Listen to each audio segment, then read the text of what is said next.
Hours of service. Main thing here is realize that if you are a truck driver and you work part-time for Joe's Trucking and part-time for McDonald's, your McDonald's time goes on your logbook. That is working time that will go against your hours of service.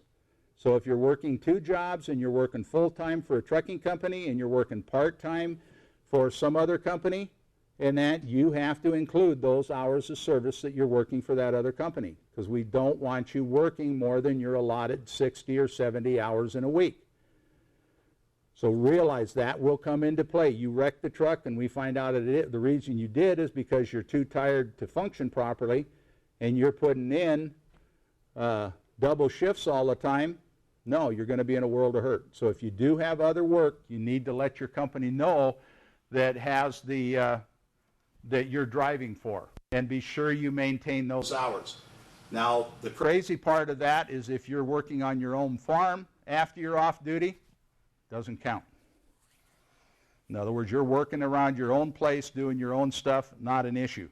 It's if you're working for somebody else. 100 air mile exemption. This is something a lot of our people get involved in here. If you never go over the 100 air miles away from your facility, and that you never work over a 12-hour day, you always have 10 hours off between any of the 12-hour periods, and you do not exceed 11 hours maximum driving time without 10 hours off, and your company retains your time records, you do not have to run a logbook. If you exceed the 100 air miles, then you must have a physical logbook. In this instance, you can use a time card that just says you worked X number of hours each day, but you're still subject to the 60 and 70 hour maximum per week and this type of thing. But if you work local delivery under the 100 air miles, you do not have to run a regular type logbook, but you must have a time card. Record of duty status, either a time card or a logbook.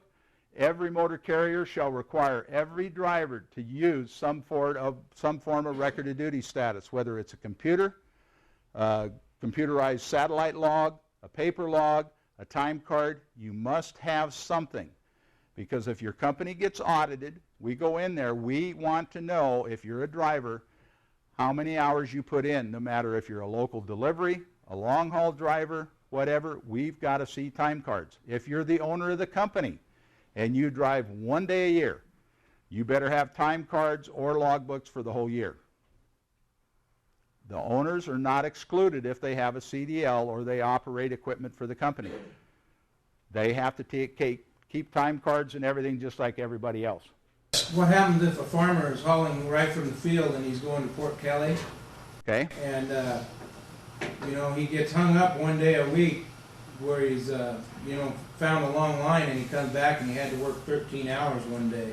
Okay. Under that ruling and that, you do have an exception. Well, it comes in 2 formats. You have a bad weather basically condition to where if you get delayed due to an accident or something like this and you need to extend your workday a little bit, up to 2 hours, you can do that.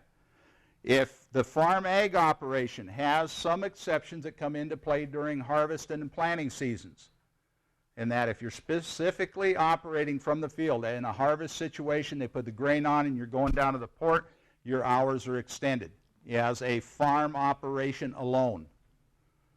And you would have to go into those rules and regulations as that time period comes up, and we can do that for you. But other than that, you must comply with all of the other requirements. Now, the big issue there is, okay, I load out of the field, and I bring it into the Walla Walla Co-op and deliver that load. You guys do all of that through the harvesting season. Now they want you to haul those loads from the Walla Walla Co-op down to Port Kelly. You're no longer a farmer. You are now either a private or contract carrier, and you come underneath all the rules. Even though you hauled umpteen zillion bushels into that facility, after your initial haul, once you've put it in and mixed it with somebody else's product, now it's no longer your product, you're no longer farm exempt. Secondary moves are never exempt under the farm regulation. What's required on the paper log? You're required to have the month, day, and year, total miles driven for the day, and where this one came up with a Social Security number, I ain't got a clue, because that does not go on a logbook. The vehicles that you've driven that day, whether it's just 2 or if it's 10, you better have logs showing that what all vehicles you've driven, your name. If you have a co-driver, you can put his name in there. The address of the name and the address of the company.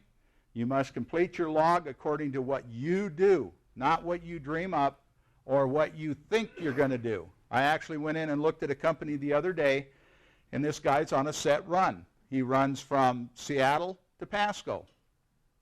And I looked at his logs for 1 year, and he made that trip exactly the same every day, 5 days a week, for 52 weeks out of the year. Now, he's either awful good at driving, or he is lying his butt off. And I'll guarantee you which it is. You put down what you do.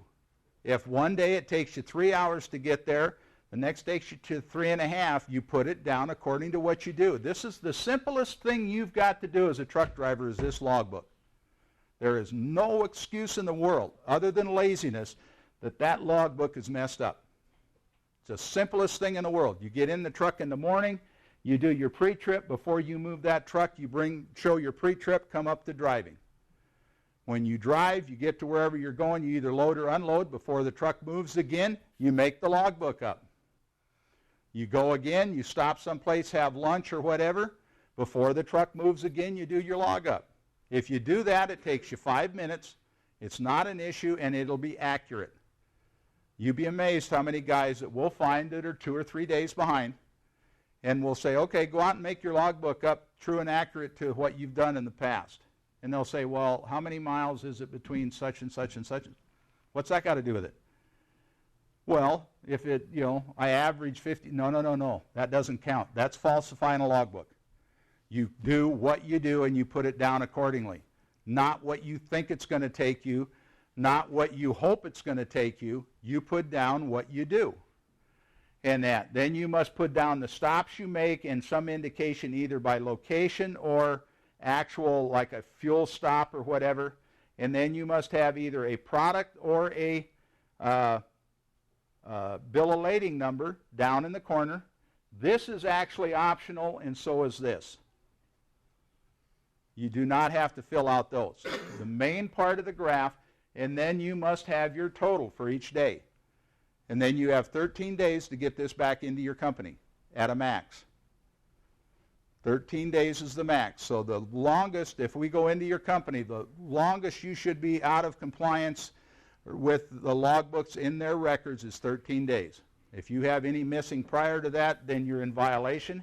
If you have days off, you are to show full days off. And if you do 6 of them, and then all you do is put a note down here that says I've been off for 6 full days and put the dates. So you don't have to make out a different log every day for being off duty. And but it must be complete, must be in your handwriting unless it's a computerized log. They do allow automatic onboard recording devices now, like Warner uses. There are global positioning systems that can be used as logs, and there are pilot projects all the time developing new systems. There are computer logs that you can get and just punch it into your laptop computer. They're fantastic. So all kinds of different formats. It's just that you have to be able to show us roadside what you